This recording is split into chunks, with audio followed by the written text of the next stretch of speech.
I am pleased to be speaking with the radio voice of the New York Mets, Howie Rose. Howie, thanks so much for taking the time with us today. My first question, I just wanted to ask, as we're about a month through here, what are your thoughts on Met manager Carlos Mendoza? I've been really impressed. I think he's impressive in a lot of ways. Number one, he's very intelligent, and that's evident from really the first time you talk to him. He's very well prepared. He is quite comfortable with the interpersonal relationships that a manager has to maintain, not only with his players, but with the media and all of the ancillary people who come in contact with him on a daily basis. I think the players really like him. I've been impressed with how he's handled himself strategically, and there's nothing other than plaudits that I have to give him over this first month. Even when they started off, 0-5, 1-5, and then they go on the winning streak, how was he with the media? How could you view him around the players? Even keel the same, or did he get emotional? No, same. I mean, he's been the same since I met him for the first time during spring training, and I think that rubs off on players too, because they don't want to see volatility from a manager. They want to know that there's a consistency there, that when he tells them something, it's something they can take with them and trust. And I think that's probably the biggest word I would use to describe what's been built so far between Carlos and his players, and that's trust. And that's a very important element for a manager. Jose Quintana went 8 innings in his last start. Luis Severino, he went 8 innings last night, took a no-hitter into the 8th inning. What did you think of Mendoza allowing Quintana to go back out there for the 8th inning, get the final out against Contreras, and then obviously last night pushing Severino a little bit? I love it. I mean, I loved it. And look, there's no reason, objectively speaking, not to do that. But the way the game has evolved, there are so many forces that dictate what a manager should and probably will do in most situations that for someone, and he's not the only one, obviously, I'm kind of starting to think that maybe we're beginning to see a little bit more of this now where you can't script a sporting event. They all have, as many managers have said, using the same term, a heartbeat. And Carlos leaned on that heartbeat on Sunday, recognizing how strong Quintana still was, even though he was beginning his fourth time through the order. Quintana wanted it. There was nothing to dissuade Carlos from making that happen. He stuck with him. Quintana got the last out, and on we went. And with Severino last night, I mean, there was no way you were going to take him out, at least at that point in the game before he gave up his first hit. His pitch count was low. His stuff was great. And even the first hit was just a bloop. So I'm hoping we're starting to see more of this from managers, trusting the heartbeat of the game. And what are your thoughts thus far? The starting rotation has dealt with some injuries early. Their depth was beat up early, but through a month now, your thoughts on the starting rotation? I think it's largely been fine. Obviously, Adrian Hauser has struggled, and that's going to come into some clearer focus as people like Tyler McGill and Kodai Senga come back. But I think the one thing that would concern me from both the starters and the relievers, a little more so from the starters lately, has been walks. And when I say lately, I shouldn't even use that term because the last few days it's been pretty good. But as sort of an overview of the first month, you just can't walk people with the rate that at the rate that the Mets starters in particular have, because with the stolen base now more prevalent than it's ever been because of the rules changes. In too many instances now, a walk is automatically going to put a runner into scoring position because it's going to be pretty easy for him to get down to second base. The Mets don't throw anybody out. They've thrown out one attempted base stealer as we have this discussion, I think, in 34 opportunities so far this year. So the walks can really hurt, and they've got to cut down on those. Any reason to be concerned with Edwin Diaz? He gave up the go-ahead runs last night, a Monday night's game. The velocity has dipped a little bit from when we've seen him last. Is there any reason to be concerned, or is this just him getting back into the swing of things? It's a good question. I think we all share it. I think it's too early to be concerned to the literal sense. And I think as his innings pile up and he gets stretched out a little bit more and hopefully more save opportunities evolve, perhaps he'll build up to exactly where he's going to be at his peak. But it's impossible not to notice that he's been down a couple of miles an hour on his fastball. And I think it's probably a question that should be revisited by the All-Star break so that we have a clearer image of exactly who he is. And the other thing to point out, the velocity notwithstanding, is that, and I'll take you way back to 1985 when Dwight Gooden had his signature year at the age of 20. And everybody thought, my goodness, this might be the closest thing to perfection we've ever seen. Well, the great Bob Gibson said, as a cautionary note, he's not going to have a season like that again. Those Mhm. seasons come along once for the ages, really. And I think we need to accept that the Edwin Diaz of 2 years ago was not an anomaly necessarily or an aberration, but he had the kind of season that relievers just don't duplicate. So if you're going to judge every Diaz outing based on what he did 2 years ago, it's going to be very hard to measure up. So I think we have to take this on its own. And again, I like to look at, say, the All-Star break to get the best, most responsible barometer for what he is. You are listening to the Batter's Box on 88.7 FM WRHU. I'm Michael Merlo, and I am joined by the radio voice of the New York Mets, Howie Rose. Howie, let's switch it over to the lineup. Is signing Pete Alonso to a long-term contract Steve Cohen's most important task since becoming owner of the New York Mets? Well, it's going to be as important a decision as he's ever going to have to make because there are a lot of variables involved, not the least of which is that by the time Pete's next contract begins with whomever it is signed, it's going to be his age 30 season. And what happens is that teams now have enough information, biomechanical info, and all kinds of data that can best inform them what a player is going to look like from a performance standpoint, say in year 2, year 4, year 5, year 6 of a long term contract. And very often, when hitters move past the age of 30, they've peaked. And that's not to suggest that guys don't have great years at 32, 33, 34, because they do. But when you're talking about the amount of money that it will probably take to sign Pete for the length of time that it will take to sign him, they're going to dig real deep into those numbers and that data to determine whether or not it's a worthy cost. Now, you take that, that's what's called pragmatism, and you have to separate that from emotion. And I don't know what's going to play the bigger role here because clearly the fan base is adamant that they want Alonso here and they want him here for the long haul and they want him to be a lifetime Met. That may not make it the best business decision, depending upon what all of that information they gather tells them. But how they handle that is going to be very interesting to watch because I think Steve has made it very clear that it is highly unlikely anything takes place until after the season. And Steve and the Mets have already re-signed Brandon Nimmo and Edwin Diaz to long-term deals when they reached free agency. They have the resources to do that, to match any offer any other team might come along with. And then the other carrot out there, and we don't know how this is going to work out, but Juan Soto is going to be a free agent at the end of the year unless he signs with the Yankees during this season.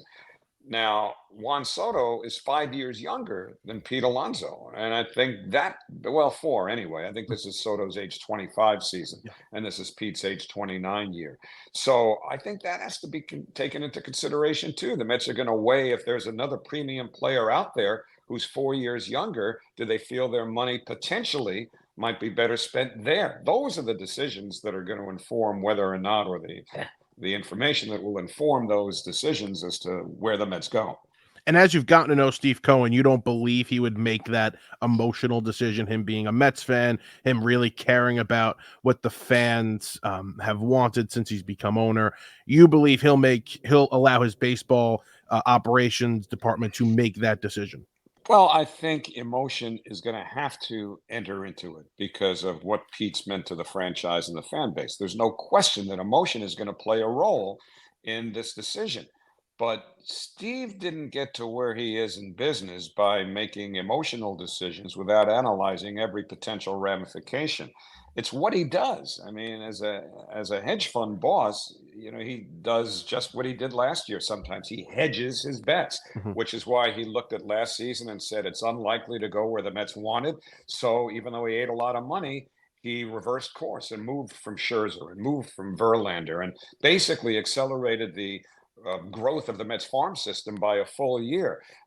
Those decisions don't come easily, nor will the impending one with Pete Alonso. So, yeah, emotion's going to be a part of it. But once again, Steve did not get where he is in business by making rash decisions based on emotion. And speaking of the farm system, you're around the Mets. How excited is the organization about that young talent coming up? Well, I think every organization gets excited as they get players who are reaching the major leagues. Christian Scott is the talk of the system now in terms of Mets pitchers who are poised to come up and hopefully make an impact. I don't know when that'll be. I assume sometime this year Christian Scott will be here. Drew Gilbert has been delayed a bit in his progression because of injury. If he gets back to where he was, then I don't think it's beyond the realm of possibility we see Drew Gilbert here sometime this year. It's a shame about Ronnie Mauricio. They lose a Mhm. full year of his progress and development. And then there's Luis Angel Acuna, who came over last year as well. So there are a lot of exciting possibilities, but you can't rush them. They've got to fit. You don't want to try to stuff a square peg into a round hole, dependent upon where your needs are at any given time. But I think there's a significant buzz about a couple of these kids. The fan base and the media, I think they have this angst with Francisco Lindor. He got paid the big contract. They go after him a lot when he's struggling. He's gone through some slumps here as he's been a New York Met. But being around Lindor, what's he like before, after a game when even that just this year, he gets off to a poor start.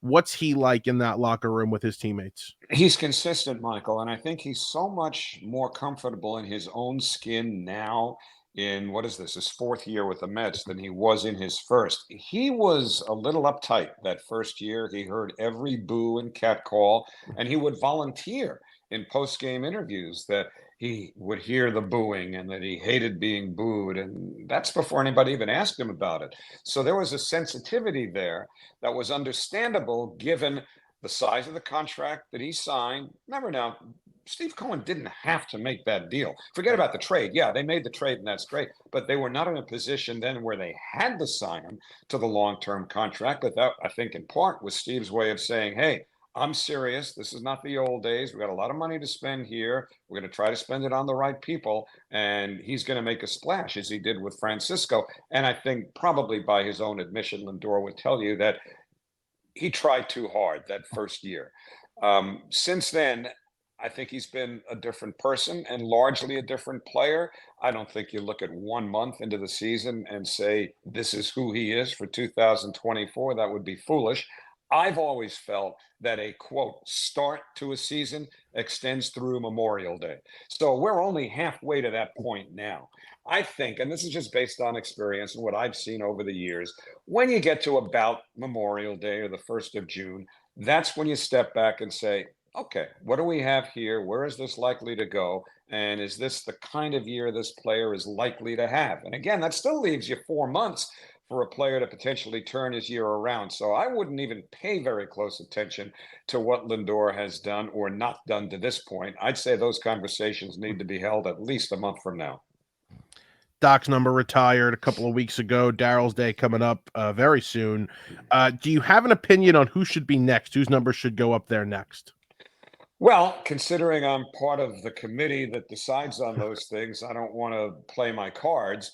I think that we all know that sometime very soon, David Wright is going to have his uniform number retired. That's not a revelation. That's not a scoop. That's not giving out any state Mhm. secrets. Yeah. We all know that. It's a matter of when. And I think David's going to have as much to say about that as any of us because, he's trying to ease into retirement and just kind of find his sea legs about what he wants to do in terms of having any involvement with the Mets in any capacity. He shows up in spring training and he pops in once or twice a year. And right now he's raising a young family and that's what he wants to do. So he's going to have a lot of input into when that retirement takes place. And I would say after that, there's probably one other that's up for consideration. I won't divulge it now, but I think people could Mhm. probably figure it out because there's not a very long laundry list. Mhm. of realistic candidates, but that'll be one of those discussions we have at the appropriate time. And I think, frankly, that really should be it, at least for now. Because one thing you don't want to do, because the Mets were very careful not to overreact to potential number retirements before the last few years, is you don't want to overdo it either. Mhm. So I think there are more conversations that need to be held, but not about very many people, to be honest with you. Do you have a favorite moment of your career, whether you're at the game or just you calling the game? Do you have a favorite moment throughout your career calling the Mets games? Well, I never thought I'd see a Mets pitcher throw a no-hitter. So when Mhm. Johan Santana did, I was as stunned as anyone when strike three settled into Josh Toley's glove. It actually took me a beat or two before I could accept that Mhm. this had actually taken place. I just thought it was fated that they never would. Yeah. I absolutely got chills running down my back as the words "the Mets win the pennant" came out of my mouth at Wrigley Field in Chicago in 2015. I'm holding out for one last one. There's only one thing left on my broadcast bucket list, and that's to deliver the words that the Mets are the world champions. And Yeah. I don't know how much longer I'm going to hang around waiting. I'm not getting any younger. Starts with a 7 now when I discuss my age. So I would like to, enjoy what time I have left too on my own terms. So I don't know how much longer I can hang on for that, but I know that's the one thing left on my bucket list. I hope so too. And one last question. Any advice for young broadcasters trying to break into the business here? I've got a lot of advice. The first is believe in yourself Mhm. and don't let anyone tell you that you can't do it because it's a very, very competitive field, as you know. And there are people, sometimes family members, who are looking out for your own best interests who think it's too dicey to pursue something that they may not feel is likely to reach fruition. But it doesn't matter what they feel. It's what's in your heart and what you desire and how strong those desires are. And once you come to the realization that you want to be a broadcaster, you need to really spend every waking moment thinking like a broadcaster. And that means pay attention to your speech, your grammar, your diction. The best way to learn how to speak is, quite frankly, to listen. Listen to how other people speak. Listen to broadcasters that you like. And early on, if it's play by play, for example, that you're attempting, it's fine to emulate someone and even feel like you're copying them in the early stages of it, because all you want to do is kind of get comfortable with whatever sport it is that you're trying to broadcast. And very often you are going to take from those that have impressed you over the years. Learn to write as well. Writing is so important. And the best way to learn to write is to read. It's the same concept. Find writers who appeal to you and take from them stylistically, if not necessarily editorially. But just be completely aware of your objective and live that objective 24/7. But again, don't let anyone tell you that it's beyond your reach, because I'm here to tell you that it's not. Howie, thank you so much for taking the time. I really appreciate it. This was great. Have a great day and have a great broadcast tonight. Thank you, Michael. I appreciate it. Good luck to you and everybody else at Hofstra. Thank you.